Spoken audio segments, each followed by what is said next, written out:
sasakyan na tinubuan ng maraming damo. May pag-asa pa bang mapatakbo? Yun mga kahula, may huhulaan tayo ngayon. Itong sasakyan na to na medyo nawala na ng pag-asa. Iba talaga pag Ford yung sasakyan natin, yung logo niya dito. Mayroon ng mga design dito sa, ayan, dito sa tabi. May kalabasa na. Certified Ford talaga pag may ganito na. Ganiwang ang kuano. Awa, puti ang iyang kuano. Andar pa kani? In Jesus name. In Jesus name. Yung naabot ng puta dire. Ayaw pa, tour guide na to. Ayaw pa, tour guide. Kain ko ba o gahapon pa di mo andar tong atong hanion? Kani gahapon pa isang adlaw ra yung nakakatkat ng sagbot dire oh. Yung gulong dito may kunting ano na. Tawag dito Ford XLT Ranger. May mga kunting damo na talaga dito. Binahaya na ata to ng King Cobra. Kita natin na pugsit-pugsit na talaga yung fuel natin. Balik mo na. Ito pala yung high-tech na parts dito. May kibultay pa. On daw ignition lar. On na. Off. Okay, start. Oops. Unang suspect natin dito, suction valve. Kaya tinanggal na natin. So ito, parang ano na siya dito, parang gikugmo na. Ito na yung parts na ikakabit natin. Ayan. Tawdi. Oh. Kinabit na ng kasama natin yung suction control valve. Okay, start.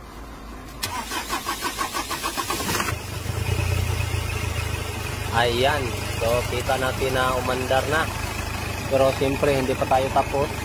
Dito pa lang magsisimula ang trouble natin. Kita natin na mainit na yung engine natin.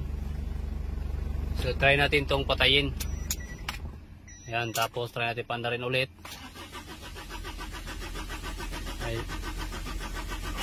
Ayan, so ayaw siyang umandar kahit na mainit na. Problema natin dito ay ayaw siyang mag-start kahit na mainit na siya.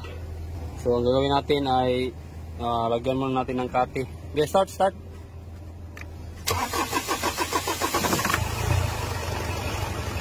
Ayan.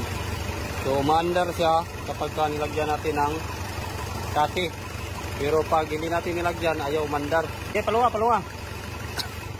Okay, start.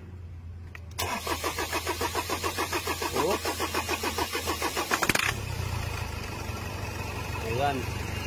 So yung problema natin na ayaw umandar na siya pero hard starting naman. Observe natin yung mga injector natin dito. Kita natin na napakalakas ng return. Dito tayo sa number 2. Yun. So kita natin yung number 2 na sobrang lakas ng return. Dito tayo sa number 3. So same pa rin.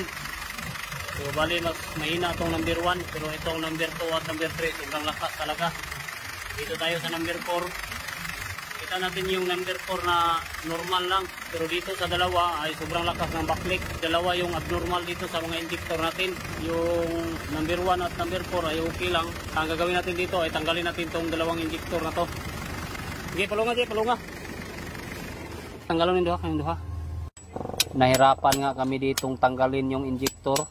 Sa sobrang tigas ay ginamitan na namin ng mga jack. Pag-ibot lang sa injector, isang adlaw na. Ito yung dahilan bakit sobrang tigas at ayaw talagang matanggal. Dalawang injector yung pinalitan natin. So, yung bago nating injector ito. Hindi pala bago, surplus. So itong dalawa. Suction valve at dalawang injector. Sige, start di. Ayun. One click na. So kabit na natin ito. Ayan. Kita natin yung dati malakas yung tagat dito pero ngayon mahina na. Ito natin, lagay natin. So ayan, kanina nung tinanggal natin to, nung hindi pa natin pinalitan yung dalawang injector, sobrang lakas ng tagas dito. So ngayon ay ayan, mahina na, kaya pinabitan natin to. Palunga. Okay, start balik. Okay. Sipa ang ligid. So ayan, natanggal na yung ligid natin. May kunting lumping kasi itong ligid natin. Tapos dito naman tayo. So ayan, may kalabasa dito. Kuhanin ko no, wirings. Di na kadagan ba tungod ana. Stuck up ang ligid ana. Kuhanin kani kalabasa. At dito naman ay iniwan na natin yung mga balagon. So ayan, kumakit talaga sila ng husto. Sige, ayan, kapit kayo. Iwan na namin kayo ngayon. Kita natin yung ilalim, marami pang balagon yung nakakapit. Iniwan na natin yung kalabasa. Susubukan na natin kung malakas ba itong tumakbo.